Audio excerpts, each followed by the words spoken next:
follow my lead. We on the road to achieve success and settle for less. no need. If you could dream, you can achieve what you believe. What's going on, YouTube family? It's your boy D Wills here, back again for another session. Today I'm going to talk to you about how to keep your body in a constant state of growth. Okay, everything that I'm going to be talking about today is in terms of how to keep your muscles constantly growing and not about strength. Not about strength at all, just muscle growth, okay? So I'm in pretty sure and pretty confident that if you master these 10 different things that I'm about to tell you, you will keep your body in a constant state of growth. You will never have to worry about plateauing again. All right, so stay tuned and let's dig into it. Number one is weights. Okay, most people already know to change this. This is something that is like, this is the number one thing that most people change in their exercise. They'll change the weight. You'll either be pyramiding up in weight, or 9 times out of 10 you're pyramiding down in weight. Either or. Very rare that you get most people who keep the weight the same throughout their whole workout within the different exercises they do. Okay, so number one is weight. Always change, make it, change that variable. Okay, sometimes you need to go up, sometimes you need to go down, sometimes you need to keep the weight the same. Okay, but make sure that you know how to move the weight around to keep that body constantly growing. Number two, this is another important one. Okay, repetitions. Repetitions are extremely important. Everybody already knows this is another one, just like weights. This is another variable that most people already know to change. The number of reps you're doing. If you're focusing on more mass, trying to gain mass or trying to get stronger, 9 times out of 10 you'll have lower rep ranges, somewhere around the neighborhood of 1 to 5. If you're focusing on more of that muscular strength, endurance, you'll be focused more on around the 15 20 range, somewhere around there. More than 15 or more, pretty much for muscular endurance. All right. Number 3, training intensity. Training intensity is extremely important. It's determined by your reps, your sets, the volume, the rest period. So it's a combination of different factors, but I've given it its own category. The intensity of your workout needs to always remain high. Always have a high intensity workout. None of that low intensity stuff. If it's gonna be low intensity, you might as well not be working out anyway, because you're kind of cheating yourself. So make sure you keep your intensity up in your workout every single time. If you feel as though your intensity is dying down and you're just not getting where you want to go, then maybe it's time to just leave for the day. But don't cheat yourself. You get in the habit of 110% or 0, nothing else. Okay, this way when you go into the gym, I'm going to give it everything that I have and more. If I'm not going to give it everything I have, I'll just leave. And even myself, I do that sometimes. All right, so keep that training intensity up, people. Number 4, repetition tempo. Make sure that you keep that repetition tempo. Make sure that you keep switching it up, okay? Now, you'll see a lot of people go with a pretty fast tempo, but you should vary it between fast and slow, Numb it down, bring it down to like a 4-to-1 tempo, which is basically like, all right, if you was on the bench press, as you're bringing the weight down, spend at least 4 seconds bringing the weight down. Take 2 seconds once you pause at the bottom, and then explode. All right, and what that does is that keeps the time and the tension within the exercise that you're doing, so that your muscles, so that it can recruit more muscle fibers to do the exercise. It's very important. Not a lot of people do that. Okay, I see a lot of people that's just going with the fast movement. All right, it's very important to work out the correct way. All right, so again, repetition tempo, aka time and attention, utilize that. All right, number 6, trainer volume. Trainer volume is extremely important, as well as everything else that I've said. Trainer volume, in my opinion, should always be kept high. I've always stuck with a pretty high training volume. I don't see the reason to go low volume, in my opinion, but everybody's body is different. Everything that I say to you is trial and error, so you're going to have to play with this stuff in order to see what works better, what works best for your body type, whether that's using the low volume approach or whether that's using the high volume approach. But either way, you want to make sure that you definitely, you find something, okay? 7, rest intervals. Now, rest intervals, I've talked about this in other videos too. I've blurted out little stuff here and there, but rest intervals is possibly one of the most important things that you can control within your workout. I mean, this will determine how much energy you're actually working on throughout the course of your workout. The shorter your rest periods, 9 times out of 10, the more intense your workout is going to be, the less energy that you're working on.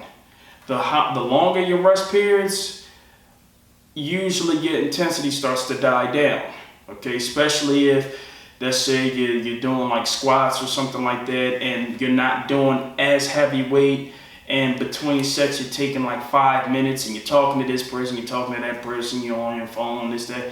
Your workout intensity is just dying down more and more and more, and that blood is not flowing right, okay? Monitoring and playing with those rest periods will be the difference between, whether you want to burn more calories or whether you don't, okay? Because I can honestly tell you, most of the time I work out with around the neighborhood of 30 to 45 second rest periods, and it feels like I just got off of a treadmill or just got finished running and doing something like that. I'm just like sweating like crazy. I've gotten like the workout of my life just by keeping my rest periods short. Number 8, training frequency. Training frequency is also extremely important for, especially lagging body parts. You get a lot of people talk about, they're trying to get their arms to grow, stuff like that. You're trying to get your arms to grow, make it a habit of, sometimes fluctuating the frequency. What I mean is how often you train that particular body part in the course of a week. So if you're trying to get your biceps or something like that to grow, for example, and you're only doing it once a week, try doing it 2 times a week or 3 times a week. Play with the training frequency, because that will also determine how fast you may put on muscle, or it could also have a negative effect. This stuff you just keep playing around with. You keep constantly changing things up. All right, it's never just a one-way approach. Okay, well, you just do it 2 days a week, or you just do it 3, or you just do it once. No, the true answer is you keep playing with it and you use all of them, but you spread it out over the course of different months, or you spread it out over the course of a year, however you want to do it. But you incorporate all of it to keep your body, to keep that muscle manipulation intact. That's really the true answer to it. Number 9, we got training duration. Now, training duration, that's just simply how long you're working out. I've already told you in my videos, typically it takes me about 45 minutes to an hour to work out, and the hour is usually with cardio because it doesn't take me a real long time.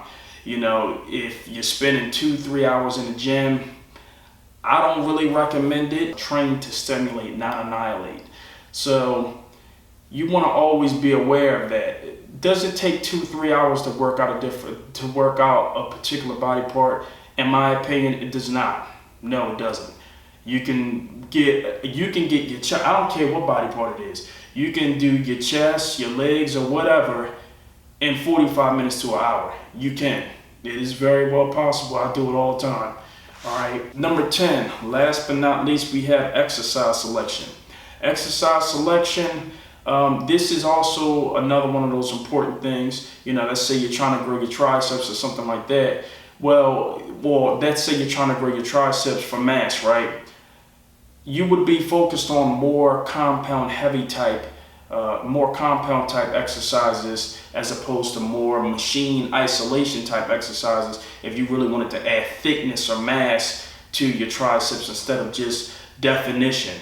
So making sure that you pick the right kind of exercises for what you want to do is also going to be a large determining factor in putting on muscle as well. Are you doing more compound exercises, or are you doing more isolation exercises? All right, and on what body part are you doing it?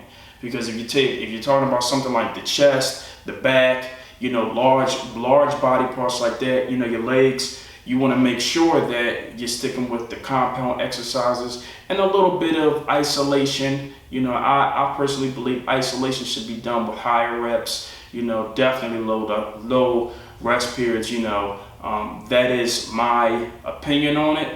Well, there you have it, people. That is the 10 things that you need in order to keep your body in a constant state of growth. I guarantee you, again, if you will master these 10 different things, you will keep your body in a constant state of growth. I can guarantee you that. It's not about, you know, how many exercises you can do in your workout. It's not about any of that stuff. If you can master these 10 different variables, you will keep growing. Okay, as long as, again, your diet is correct and you're keeping the stress levels down in your life. All right, which that'll be a different video. But for right now, on the workout itself, on the exercises, on everything else, on the gym factor, if you master these 10 variables, I know you will keep growing. All right, and keep in mind, this is trial and error. Okay, this is trial and error. I'm giving you the 10 different things to do to keep your body constantly growing, but I'm not giving you a program. All right, that's up for you to do. You have to mix and match this stuff together because I don't know what your genetic makeup is. I don't know what your body responds best to. I don't know, you know, you're an endo, ecto, mesomorph. I don't know. You know, so whatever you are, you have to keep playing with this stuff. You know, be creative with your workouts. Don't just keep yourself in one box and say, oh, I'm only going to do this or I'm only going to do that. No, you do everything. You try it all, you know, to see what your body responds best to.